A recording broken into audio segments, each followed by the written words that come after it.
मुझे एक बड़े मेरे अजीज़ दोस्त हैं, रिकवरिंग एडिक्ट भी हैं। उनके साथ बड़ा अच्छा मेरा एक्सपीरियंस रहा।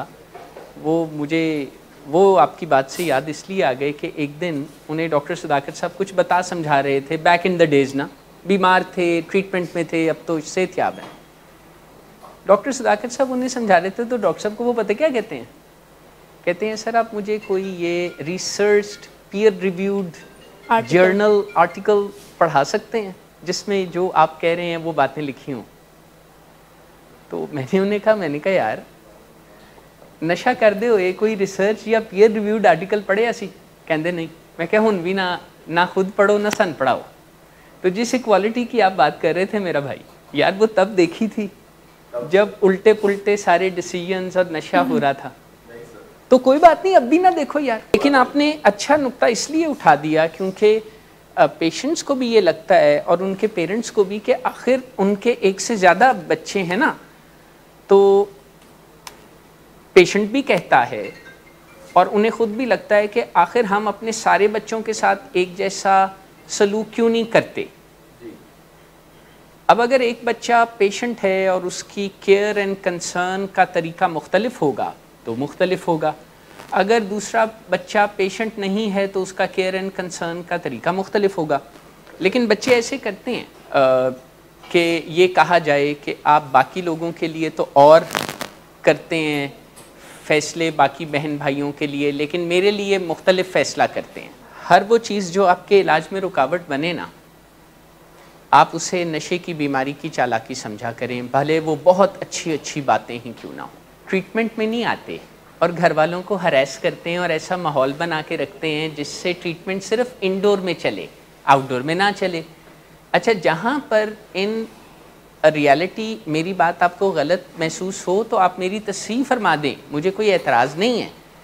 लेकिन जो हुआ है मैं तो वो आपसे अर्ज़ कर रहा हूँ। ये बताना टीचर्स को कि ऐसे नहीं ऐसे कर लें, नहीं ऐसा नहीं है, ये गलती है ही नहीं। देखिए आप अभी पहले स्टेप से हम फंस गए हैं, आगे नहीं जा रहे। ये गलतियां नहीं है, ये सोची समझी काम है और इसमें आपका कसूर नहीं है। ये नशे की बीमारी में ऐसा होता है कि इंसान को नहीं महसूस होता और मैं अभी आपको हल भी बताता हूँ।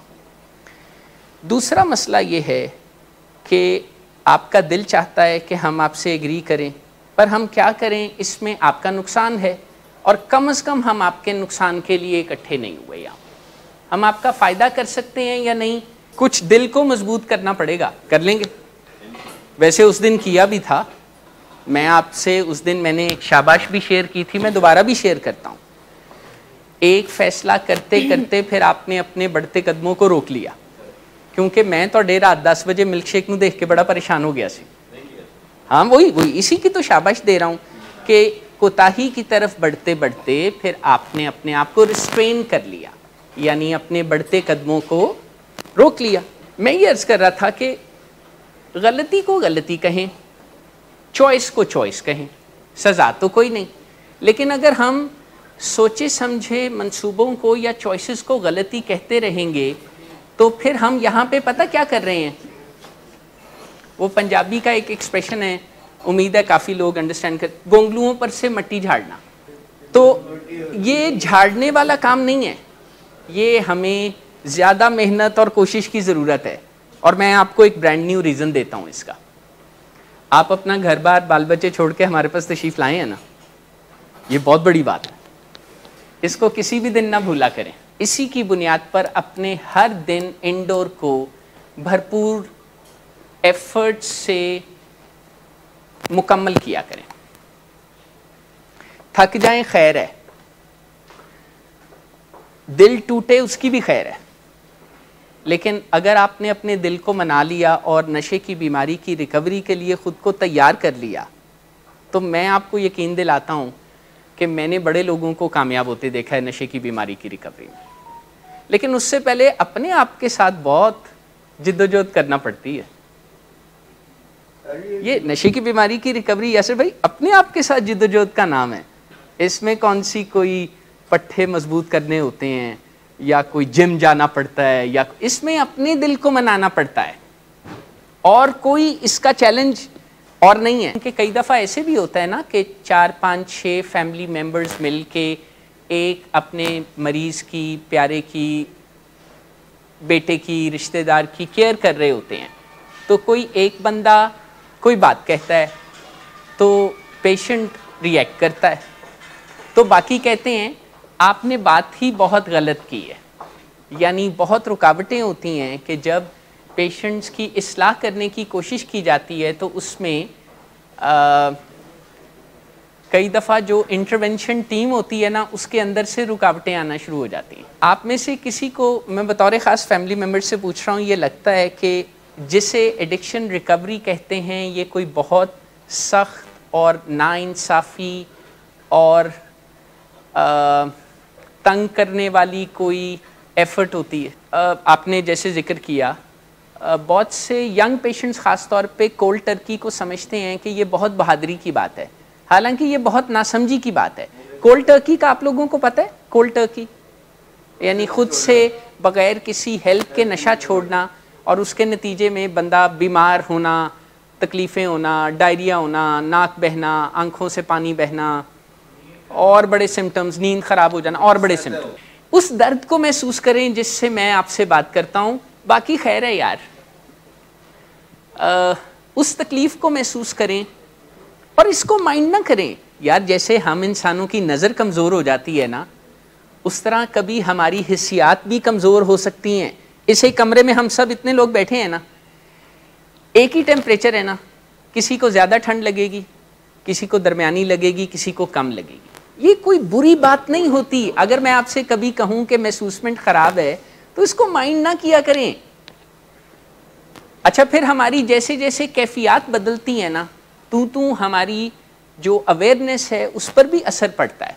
आपने नोट किया होगा कि टाइम जो हमारे लिए गुजरता है उसकी फीलिंग बदल जाती है।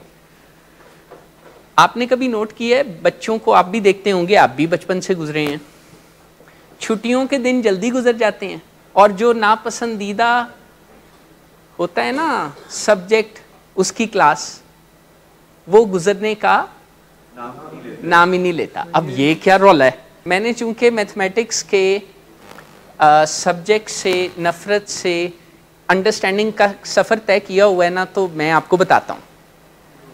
अपनी रिकवरी में भी नंबर्स और मैथ्स को अपनी साइड पे रखिएगा। यानी अली भाई, जब आप इंडोर से आउटडोर में जाएं ना, तो हर 10 दिन के बाद मुझसे अपनी अटेंडेंस का प्रिंट ज़रूर मांगिएगा। ट्रीटमेंट में रिकवरी प्रोग्राम को अटेंड करने की अहमियत ज़्यादा है और कोई धमाका हो जाए, कोई कमाल हो जाए, इसकी अहमियत कम है। बल्कि एडिक्शन रिकवरी में तो पता क्या कहते हैं, 1 डे एट अ टाइम। वो भी यही प्रिंसिपल कि आज का दिन अगर मैंने नशे से पाक गुजार लिया और नशे के रवैयों से पाक गुजार लिया। नशा और नशे के रवैये 2 डिफरेंट मुसीबतें हैं जो मरीज़ों को चिमट जाती हैं, पता है ना आपको। नशा तो केमिकल होता है ना, चरस, शराब, हेरोइन, वीड। हमें चाहिए कि हम रिकवरिंग एडिक्ट्स की इन कैफियत को, तकलीफ़ों को भी समझें। ये बताते नहीं हैं, वैसे मैं इनसे रिक्वेस्ट करूँगा ये बताया करें। एक एडिक्ट को इस बात का बड़े लंबे अरसे तक दुख रहता है कि आखिर मैं एडिक्ट क्यों बना, हालांकि वो बेचारा कोई अपनी मर्ज़ी से नहीं बना, ये कोई कुदरत की बांट है, क्या कहा जाए इसे, वो उसने कोई प्लान नहीं किया। हाँ, उसने नशा किया, उसने नशे के बिहेवियर में इंडल्ज किया, लेकिन उसे कहाँ पता था कि वो बीमार हो जाएगा या नहीं होगा। इस तरह बदपरहेजियाँ करने वाले, मीठे खाने वाले सारे डायबिटिक नहीं बनते। इसी तरह नशा करने वाले सारे लोग नशे के मरीज़ नहीं बनते। वैसे मैं कोई नशे की शान में आपको मदासराई नहीं कर रहा, मैं सिर्फ आपको ये बता रहा हूँ कि ये भी एक दुख होता है जिस पर पेशेंट्स को चाहिए कि वो हमारी मदद से काम करें, इस तकलीफ़ से निकलें कि जो गुस्सा था कि मेरे साथ ऐसा क्यों हुआ। अच्छा, फिर और बड़ी चीज़ों का गुस्सा होता है। एक गुस्सा ये भी होता है कि आखिर मैं अपनी मर्ज़ी क्यों नहीं कर सकता। वो आपने देखी थी ना, वो एक एडिटर थे किसी अखबार के, जिनका वो आमिर खान इंटरव्यू भी कर रहे थे सत्यम विजयते में। तो वो बताते हैं कि मैं घर में जो काम करने वाली मेड आती थी उनसे भी पैसे ले लेता था। नाउ यार, कैन यू बिलीव दैट? यानी नशे की बीमारी की ये ताकत है कि जब नशे की बीमारी के ख्याल में या दिमाग में कोई चीज़ समा जाती है ना, तो फिर तो वो हो जाती है ना। आपने वैसे एक एकेडमिक मौजू को भी छेड़ दिया, बड़ा अहम। कोई एडिक्ट शेमलेस नहीं होता, बल्कि बहुत शेमफुल होता है। एक तो होता है ना एक नेचुरल हेल्दी शेम जो हम सबको होती है, जिसकी वजह से हम मायूब बातों से अपने आप को रोक लेते हैं। एक होता है शेम से भरा हुआ होना, जिसके बाद इंसान ज़िंदगी में अपने आप को ज़रूरत पड़ने पर भी बदल ना सके। एडिक्शन के बारे में कहा जाता है कि जो इसकी बैकबोन या रीढ़ की हड्डी है ना, वो शेम है। कोई भी पेशेंट बेचारा शेम से बहुत भरा होता है, बहुत ज़्यादा होती है, लेकिन वो बताता नहीं, बल्कि उसका इजहार करता है डिफरेंट तरीक़ों से। बहुत से शेम रिस्पॉन्सेज हैं ना, शेम को शेम रिस्पॉन्सेज के ज़रिए पहचाना जाता है। जैसे सुपीरियॉरिटी, यानी ये सोचना ही नहीं कि मैं एक वल्नरेबल इंसान हूँ और बीमार हो गया हूँ। यही सोचना है कि मैं तो जब चाहूँ नशा छोड़ सकता हूँ, ठीक हो सकता हूँ। हर वक्त ये सोचते रहना। ग्रैंडियोसिटी भी तो शेम रिस्पॉन्स ही है। प्रोकास्टिनेशन, कामों को टालते रहना, या तो कोई काम स्टार्ट ना कर सकना, और अगर स्टार्ट कर लेना तो ख़त्म ना कर सकना। कंसिस्टेंटली किसी काम को करने में मुश्किल महसूस करना। परफेक्शनिज्म बहुत ज़बरदस्त शेम रिस्पॉन्स है। यानी परफेक्टली किसी काम को करना, और अगर उससे कम हो तो तकलीफ़ महसूस करना। हालांकि हम कोई काम करें अभी, और जैसा भी हो हमारी तसल्ली के मुताबिक ना भी हो, तो हम सोच सकते हैं कि अच्छा, जब मैं नेक्स्ट टाइम करूँगा तो यहाँ से बेहतर करूँगा ना, इस अटेम्प्ट से बेहतर करूँगा। उसे बोलते हैं एक्सीलेंस, परसूट ऑफ एक्सीलेंस। एक होता है परसूट ऑफ परफेक्शन, जिसमें इंसान कहता है कि नहीं। अच्छा, फिर उसी वजह से तो एडिक्शन में और बड़ी मुसीबतें होती हैं। एक मुसीबत होती है पढ़ाई। मैं पढ़ाई को मुसीबत नहीं कह रहा, मैं एडिक्शन जब जोर मार रही हो तो उस वक्त पढ़ाई को मुसीबत कह रहा हूँ। वैसे मैं पढ़ाई का दुश्मन नहीं हूँ। अच्छा, आप वहाँ पर अच्छी जो आपकी स्टूडेंटशिप है वो करें, आपको मना तो नहीं, आप दोस्त भी बनाइए। आप जो अपनी क्लास के टॉपर्स हैं उनके साथ इंटरेक्ट कीजिए, आप टीचर्स की गुड बुक्स में आइए, ये तो अच्छी बात। मैं बताता हूँ, आपने कई मरतबा सेल्फ रिस्ट्रेन किया, अपने आप को बताया समझाया। जब आप फ्री फ्लोट पे जाते हैं तो आप वहाँ पे जाके क्राइसिस कर सकते हैं ना, कह ही सकते हैं ना, लो जी मैं नहीं जानता, जिन्हें मन लेके जाना है हूँ चुप के लेके जा। यही मैं आपसे बता रहा हूँ कि जिस कैपेबिलिटी के आप बारे में आप कह रहे हैं ना कि नहीं है, आपके पास वो कैपेबिलिटी है, लेकिन चूंकि आप उसे अच्छे डायरेक्शन में यूज़ नहीं करते तो आपको लगता है ही नहीं। कैपेबिलिटी आप सब में, रिकवरी रिलेटेड कैपेबिलिटीज आपके अंदर मौजूद हैं, इनको बाहर तलाश ना करें। मैं तो आप लोगों को कई मरतबा क्रेडिट देता हूँ कि विलिंग वेज में आने के बाद आप लोग सिगरेट छोड़ देते हैं। तो आप इस मौजू पर बात की जाए तो कहते हैं नहीं नदीम साहब, हम विलिंग वेज में सिगरेट हमने कहाँ छोड़ा है, विलिंग आप लोगों ने छुड़वाया। तो हम कहते हैं नहीं, आपने भी ताउन किया है, सिगरेट मांगा ही नहीं। तो इसका जवाब आप, इसका मतलब है कि अगर आपको पता हो कि नहीं मिलना तो आप अपने आप को मना लेते हैं ना। आपको पता है ना विलिंग वेज में आपको सिगरेट नहीं मिलेगा, जाहिर है विलिंग वेज कोई पान सिगरेट का खोखा थोड़ी है, विलिंग वेज तो एक अस्पताल है। चलिए, फिर आप मांगते भी नहीं। लेकिन क्या आप कुदरत के इस बात को नहीं, फैसले को मानते कि आप नशा नहीं कर सकते? आपको तो नशा रास ही नहीं है, तो वहाँ पर अपने दिल को क्यों नहीं मनाते? लेकिन मैं ये अर्ज़ कर रहा था कि आपने बड़ी अहम बात की है, मैं इसका जवाब आपको दूं, तवज्जो से सुनिएगा। जो नशे का मरीज़ होता है ना, जिसे नशे की बीमारी होती है, लिखा भी होना तो बुरा ना मानिएगा, उसकी मत मारी जाती है। बाकी बातों के बारे में वो अच्छी बातें कर सकता है, अच्छे मशवरे दे सकता है, अच्छे इक़दामात कर सकता है, वो दूसरों का भला भी करता है, वो कोई पब्लिक एनिमी नंबर 1 नहीं होता। लेकिन जहाँ पर नशे का सब्जेक्ट आता है ना, तो जैसे उस वक्त ना उसकी सारी अक्लो फ़हम खो जाती है। इसीलिए नशे की बीमारी के इलाज का एक कंपोनेंट या ट्रीटमेंट एलिमेंट पता क्या है? अपने आप को किसी सिस्टम के हवाले कर देना, किसी स्ट्रक्चर के हवाले कर देना। अब मैं आपसे अपनी आंखें टेस्ट करा सकता हूँ, मुझे एतमाद है आप पर कि आप कोई मेरा नुकसान नहीं करेंगे, लेकिन मैं आप पर ना आपकी बीमारी की रिकवरी के हवाले से एतमाद नहीं कर सकता। आप बुरा ना मनाइएगा, इसका ये मतलब थोड़ी है कि आप बुरे हैं, नाकाबिले एतमाद हैं, खुदा न खास्ता झूठे हैं, या ये मामला ही ऐसा है कि इसमें नहीं हो सकता। और तकलीफ़ ने आपको और हमें मजबूर करते रहना है कि हम भाग भाग के इलाज की कोशिशें करते रहें। मैं आपसे रिक्वेस्ट करूंगा कि आप अपने आप को किसी सिस्टम, किसी स्ट्रक्चर, किसी 12 स्टेप प्रोग्राम के हवाले कर दें, किसी डॉक्टर की उंगली पकड़ लें। मैं आपसे ये रिक्वेस्ट करूंगा सर, क्योंकि मुझे आपकी एक फैमिली मीटिंग ऑब्जर्व करने का मौका मिला, हालांकि मैं सिर्फ कोलों लंघदा पिया सी, मेरा लेना देना कोई नहीं। इसी बहाने अगर सेल्फ रिस्ट्रेंट सीख लेना या थोड़ी सी सेल्फ मैनेजमेंट सीख लें कि किसी ग्रुप या क्लास से पहले रेस्ट रूम से हो आएँ, अगर दरमियान में जाना पड़े तो थोड़ा सा अपने आप पर काबू पाकर मौजूद रहें, जाएं नहीं, तो ये बड़ी फ़ायदे की चीज़ें हैं। जिसे एडिक्शन रिकवरी कहते हैं, ये आसमान से तारे तोड़ के लाने का नाम नहीं है। ये छोटे छोटे एफर्ट्स के ज़रिए अपने आप को आदत डालने का नाम है कि मुझ पे मेरी मर्ज़ी चले। एडिक्शन इस चीज़ का नाम है कि मुझ पर मेरी मर्ज़ी नहीं चलती, मुझे समझ ही नहीं आती। आप जब विलिंग वेज में तशरीफ़ लाते हैं, आपके काउंसलर्स कौन कौन हैं? अच्छा, मैं उनसे भी रिक्वेस्ट करता हूँ, मैं भी कह देता हूँ, कामकाज सीखें यहाँ पर, ताकि आपको आदत हो कि मैं ये भी चाहता हूँ आप यहाँ पर ऐसा कामकाज सीखें कि आपको पता चले कि जॉब कैसे करते हैं।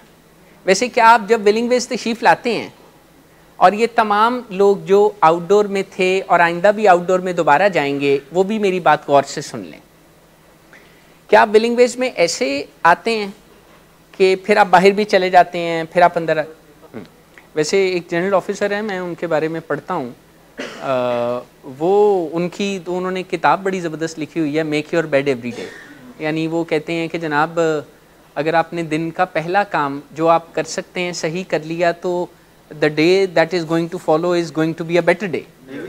हाँ, वो मैक्रेवन, एडमिरल मैक्रेवन। अच्छा, लेकिन सर इसका मुख्तसर जवाब ये है कि जो लाइफस्टाइल हम विलिंग वेज में पेशेंट्स के साथ जिसमें से गुजरते हैं ना, अगर इंडोर के बाद आउटडोर में भी वही लाइफस्टाइल हो, जिसमें मोटी मोटी बातें क्या हैं, डाइट, आपने ज़रूर गौर किया होगा कि यहाँ पर होम टाइप खाने पकते हैं ना, होमली सा, पालक गोश्त, बिरयानी, दाल चावल, अचारी चिकन, चिकन कढ़ाई। और कई दफ़ा अचारी चिकन और चिकन कढ़ाई में फ़ैसला करना ज़रा मुश्किल हो जाता है कि हाली लगता है कल ही खादी सी, हालांकि वो और डिश होती। अच्छा, फिर सोने जागने का टाइम, ये बहुत अहम है। साइकेट्रिक इलनेसेस और उनकी रिकवरी दोनों ही जो सोने जागने की या शब रोज़ की रूटीन है ना, उससे बहुत इफ़ेक्ट होती है। लेकिन चूंकि ये एक साइलेंट सा कंपोनेंट है, तो आम तौर पे लोग इस पर ज़्यादा तवज्जो नहीं देते। यहाँ पर तो हम करते हैं जी, निगलेक्ट हो जाता है। फिर स्ट्रेस मैनेजमेंट, एक अच्छे अंदाज में बताना सिखाना। यानी कई दफ़ा आप हमें ये भी कहते हुए देखते हैं कि यार ज़्यादा फ़िक्रमंद होने की ज़रूरत नहीं, ठीक है, अमली ज़िंदगी यही है। कई दफ़ा हम सपोर्ट भी करते हैं कि अच्छा हम इसमें आपकी मदद करेंगे। और सर इसका जो तफसीली जवाब ये है ना कि जो बहसीयत फैमिली आप के पास 3 बड़े अहम काम हैं जो आपने अपने पेशेंट के साथ मिलके, मैं ज़रा तवज्जो से सुनिएगा मेरी बात, उसको इम्प्लीमेंट करना है। वो 3 काम हैं, roles, rules and rituals. Roles यानी कि आप अपने घर में फादर हैं तो आप फादर के रोल से ऑपरेट करेंगे।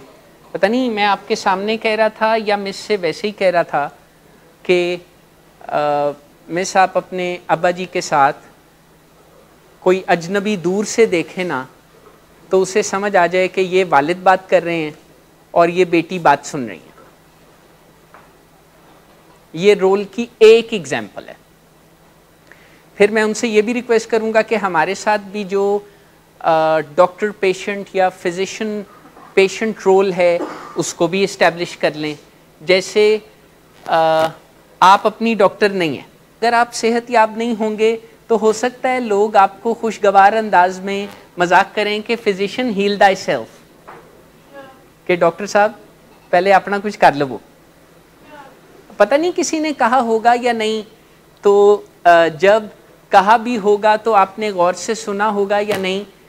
जब आप पढ़ाई कर रही थी या कामकाज कर रही थी या जॉब कर रही थी तो सब लोग सब कुछ देख रहे थे। जब आप अंडर द इन्फ्लुएंस होती थी ना, सबको सब दिखाई देता था, सिर्फ आपको दिखाई नहीं देता था। और ऐसा होते हुए आपके इमेज और इम्प्रेशन को कितनी जद लगी हुई होगी। या इतना नहीं है जिसके लिए मुझे इंडोर आने की ज़रूरत है, या मैं ख़ुद भी मैनेज कर सकता हूँ, कर सकती हूँ, या this time over I was not using the original bigger devastating drugs। इस दफ़ा जो मेरी ड्रग्स थी ना वो बहुत नरम किस्म की ड्रग्स थी। मैं यही अर्ज करने लगा था अभी आपसे कि नशे की बीमारी में ना कोई भी नशा किया जाए उसको जितना भी कम समझ के किया जाए नताइज पहले जैसे भी निकलते हैं और पहले से ज़्यादा भी ख़राब हो रहे होते हैं।